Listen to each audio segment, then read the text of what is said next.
deeper than DNA, more fundamental than molecules or quarks. At our living core, we are wholeness and we are transfiguring love. We often forget that power, becoming lonely or resentful, comparing ourselves to others, acting out our fears rather than living our glory. Occasionally, we rouse from our trance to remember our wholeness. For a time, we embody unsentimental love. We make efforts to wake others and to remain fully present ourselves. Our lives and our time here together are made sacred by our strivings. And for the next several minutes and for the rest of our lives, may we be more aware of the spirit of love evolving through us and among us. Words from one of the ministers in our denomination, Chip Roosh. Thank you that he's able to share that with us. My name is Charlie Tyler. I'm the pastoral minister here at the UU Congregation of the Low Country. I'd like to welcome you to this live stream. In a few moments, after we hear from Nancy Forrester, I'll be lighting the chalice. And I'd like to suggest, if you haven't already done so, to find your own candle and light it with us and keep it burning during our time, extinguish it as we bring our service to a conclusion. And in that, we might be able to become even closer together as we join ourselves in worship. Welcome. May we continue to sense that spirit of love in this place.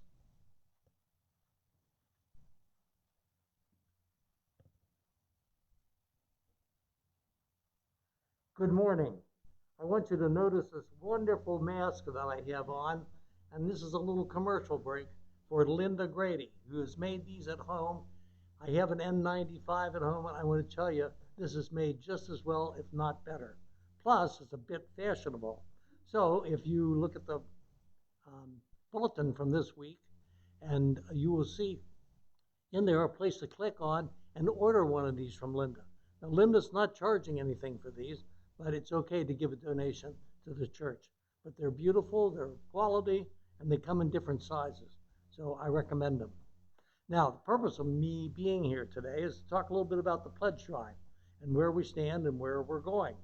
And I want to recognize some people that have helped put this pledge drive together. And it became an involved process, and as you know, we planned as if it was going to be a normal and regular pledge drive. And so I want to recognize, first of all, Lynn Nordenberg, who ended up being perhaps more involved than I was. And so we consider ourselves co-pledge drive administrators. And so thanks to Lynn, it worked out really, really well. And particularly Patricia Friedman, who is our main person for counting the money and telling us how much we need. She is our treasurer, and she's done an outstanding job. And then speaking from the pulpit that helped us with the pledge drive were both Pat Job and Charlie Tyler. And speaking from the floor, we can thank Ron Smith, George Canick, Ellen Titus, who actually on one of the services here wrote a song that she encouraged you all to give to our pledge drive. And then we had Katie Kokel, our journalist from the Island Packet. And then we had Carla Golden, and we also had Lynn Nordenberg last week speak about the pledge drive. And there's lots of people that work so hard on this thing. In the beginning, we were down to we planned to have our normal banquet, and Lynn Nordenberg did that with Lynn Curtis. We were down to figuring out the food and the prices, so lots of work went into that. It won't get wasted. We can do all that same thing again next year. And the last thing we did was to have all of you to mail in your pledges. Now we're getting close on our total. Our total is, we want it to be 130.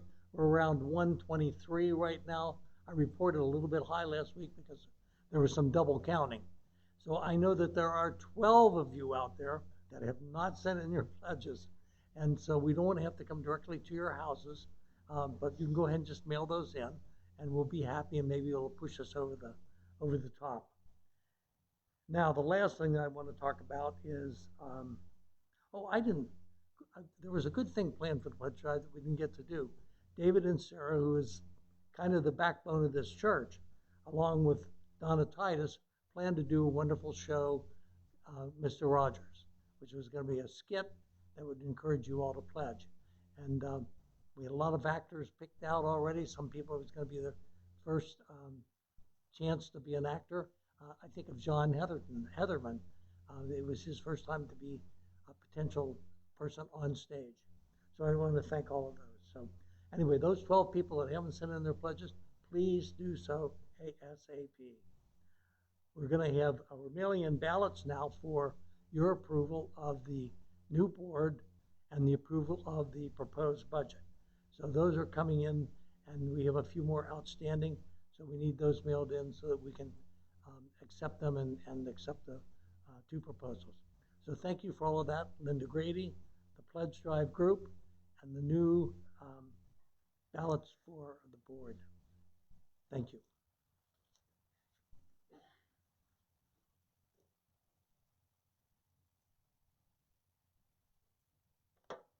Good morning, everyone. I'm so happy to be here sitting with you, in front of you, and having a few of us in the congregation as I look around. Gordon, I think, should maybe be nominated for our slate of community comedian. And when Gordon was talking about our masks, I looked at them. They're very becoming, and I have a couple of cloth masks at home, as you probably do. But when I wear them, it feels like I have a winter coat on. So I've resorted to the surgical masks. And really, my opening words are about continuing Charlie's sermon from last week on our third principle. I'm going to shine light on the beginning part from personal experience, from my spiritual journey, and how I come to be part of the UUCL.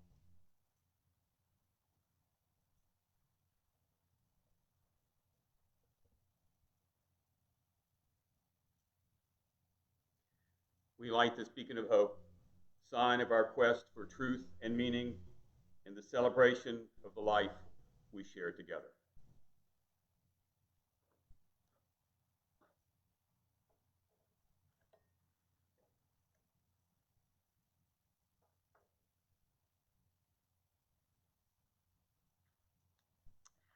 I'm going to take a big, deep breath, and I ask you to do the same.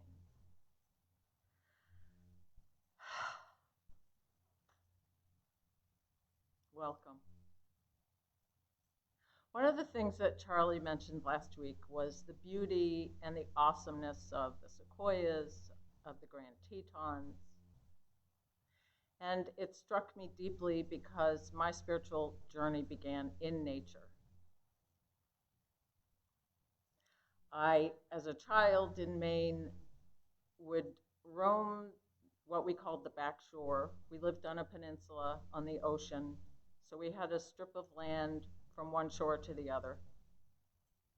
And I would be on these trails, walking on these trails. I think they were deer trails. And I would be out there for hours. We called it the back shore. And to my left was a big rocky drop. I could have died if I had fallen easily. It was probably, 100 feet down. And I was walking on these trails, just so much enjoying the trees, the moss, I became a scientist sort of person, an explorer, and I felt contented, happy, safe, secure. I felt connected to something that I had no words for. I went in my little boat on the ocean at a time when today we would never let an 11-year-old, a 10-year-old be on the open ocean in a little 12-foot boat at all. We wouldn't do that. I felt safe. I felt secure. When the waves were too big and I knew I shouldn't be out there, I would just be as small as I could on the bottom of the boat. And I just trusted I never thought I would drown. It never occurred to me.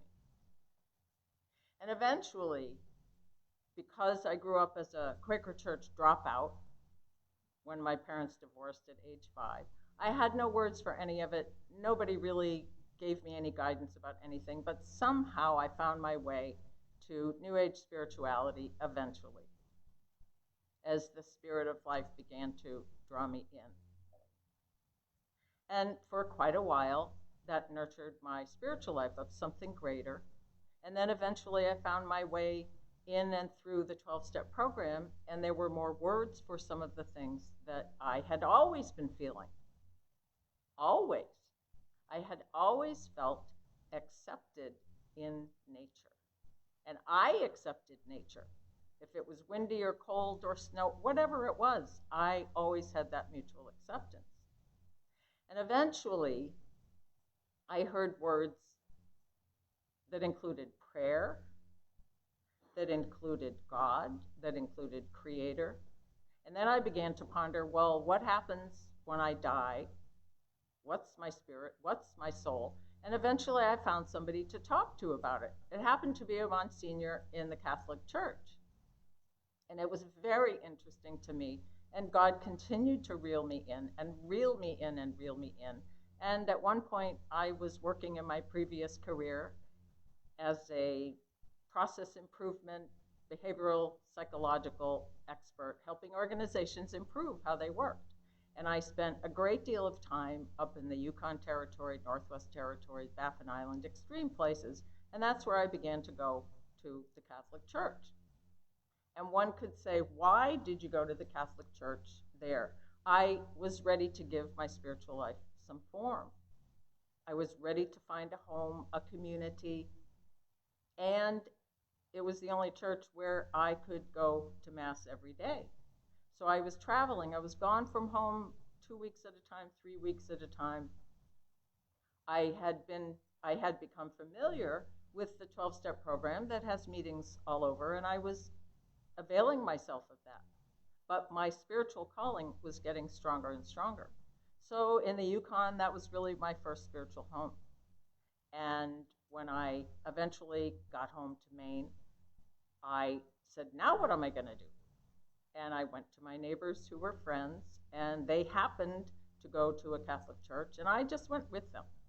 So for me, Catholicism, I eventually became Catholic. I am a board-certified Catholic chaplain, and here I am in the UU Church, which is pretty amazing.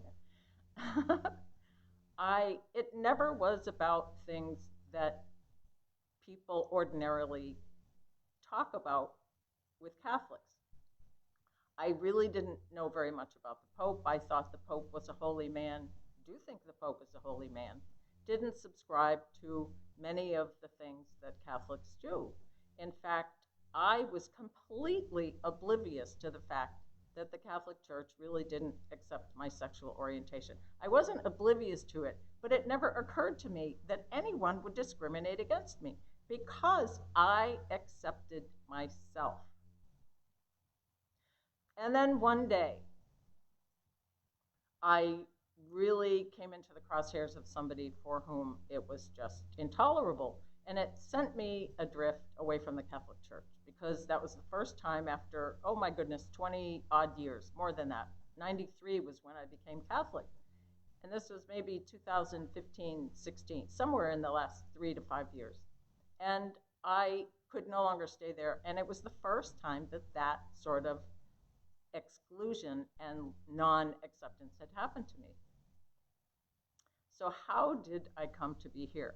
Well, Martha Girardi, my beloved Martha Girardi, and I set ourselves on a course to come here and see what we thought. And here I am today. I have a name tag, and this beginning part of the third principle, acceptance of one another, what does that really mean to you, to me? And what I would like to do this morning, in the time I have left, is to give you a sense of what it is for me on a profound feeling level to be here. Someone said, well, what does it feel like? And I said, I have a home that I didn't have before, being here at the UUCL. I absolutely have never had it. I belong. I am part of you. You are part of me. Acceptance of one another, for me, is a journey of I accept you. I take you as you are. I want you to be your own person with your own thoughts, your opinions. I don't want to try to change you, even though I do acknowledge I can be very controlling. Your life is none of my business. And your accepting me is a similar journey. I feel free to be who I am, to discover who I am, to continue to discover. And how does one take in that acceptance of others? That's another turn. You accept me. What does it feel like to me? One of the personal journey chapters of my life has been a great deal about learning to accept myself, learning to love myself. And only when I do those things, when I accept myself, can I take in your acceptance of me. An example, there are so many examples. Suppose I'm embarrassed about something and you say, oh, you don't need to be embarrassed. Well, that's all fine, well and good, but if I'm embarrassed, there's your word saying, oh, don't be, that's not going to work. I have to work through my own sense of not being embarrassed. Same thing, love. You can tell me 100 times a day you love me, and I can't, that's fine, but do I really feel it? Only when I have come to love myself. There are so many others, so many others. What's another example? I have red hair. I color it now, but it's my natural color. And my mother used to say, oh, your hair is so beautiful. I love your hair. I would love to have your hair. And I was called names, redheads often are, carrot top, red, etc. And it was so hurtful, and I hated my hair as a result. And my mom's intents were wonderful. She loved me. She did love my hair. Now I've made peace with my hair. But if my mom had affirmed my feelings, something like, I know it must hurt. What does it feel like? How does it hurt? Helped me to cry, helped me to let that go and move through. Perhaps I would have come to more acceptance. I think acceptance really is from within. And some of that is a whole spiritual journey that I don't need to tell you about. You are on, have been, hopefully will continue to be on the spiritual journey. And for me, the fact that both of these concepts are in our third principle, my acceptance of you and your acceptance of me, helps nurture my spiritual journey, helps me feel connected here with you, to you, feel cared about, here, care about you, welcome you, care about your well-being. And the longer I'm here and the more I let myself out and I let you in, the better I get to know you, the better you get to know me. And I think the growth and the power of our future, we have no idea. And I leave that in the spirit of life, the hands of the Spirit. And I think acceptance is just such a powerful, powerful, nourishing, nurturing concept. The concept of inclusion.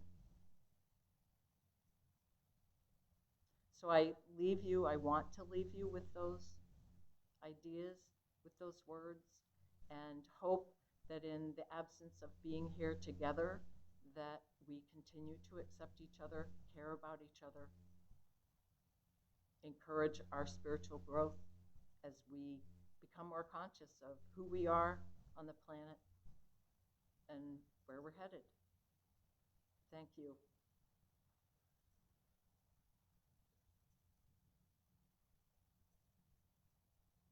Josh is going to sing a song that I asked for. It's a song by Cheryl Wheeler called Gandhi Buddha. And I encountered it when I began recently to take guitar lessons. And it came up for me repeatedly in terms of our third principle. The verses focus on appreciation and acceptance of you, of others.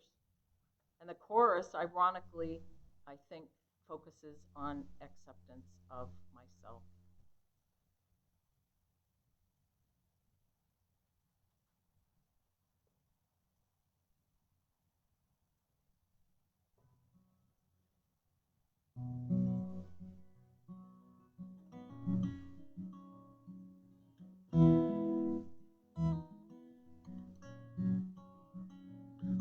this wind blow. Scatter all these leaves like paper rain. Feel these days roll back into our winter lives again. The tangle at the garden fence is brown and dry. You call me out and point to your November sky. I must have been Gandhi or Buddha or someone like that. I must have saved lives by the hundreds. Everywhere I went, I must have brought rest to the restless, fed the hungry too. I must have done something great to get to have you.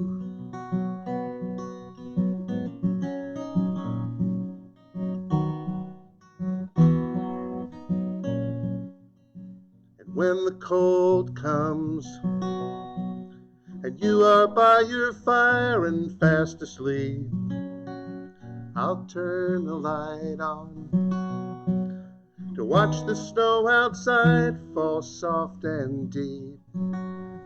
And when the winter morning shines all white and blue, we'll watch the dogs run through the fields like children do. I must have been Gandhi or Buddha or someone like that. I must have saved lives by the hundreds. Everywhere I went, I must have brought rest to the restless, fed the hungry too. I must have done something great to get to have you.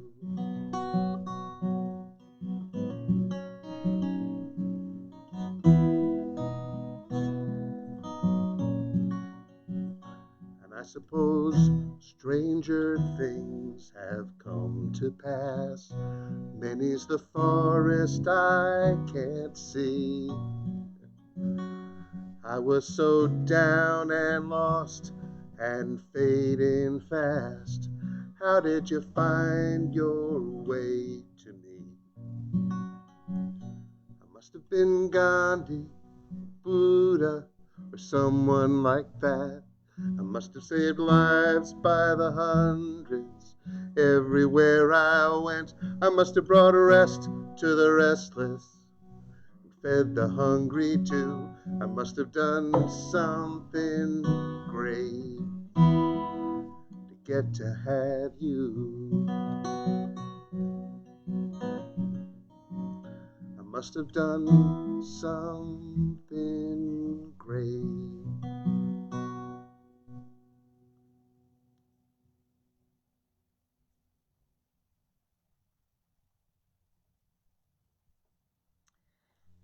In closing, the chorus I love because, of course, I'm not Gandhi. Of course, I'm not Buddha. But I deserve to have you just because I am. Self-acceptance, self-worth, self-esteem, those are core parts of self-acceptance. Thank you for having me speak with you today, and let us continue to accept one another. Thanks.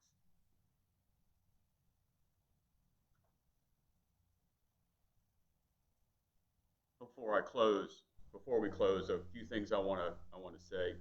If you would, I'd like for you to, in your spirits and in your hearts, thank Josh for his talents, John for his presence here, Nancy, a fabulous message. Look forward to hearing more from you. And always, David, you are the backbone of this particular part of our service in this congregation. I want to thank you for your service and your willingness to invest the hours and the research to make good things happen here. I would hope that we continue to keep the spirit together again. I'd like to close with these words here from Amy Morgenstern.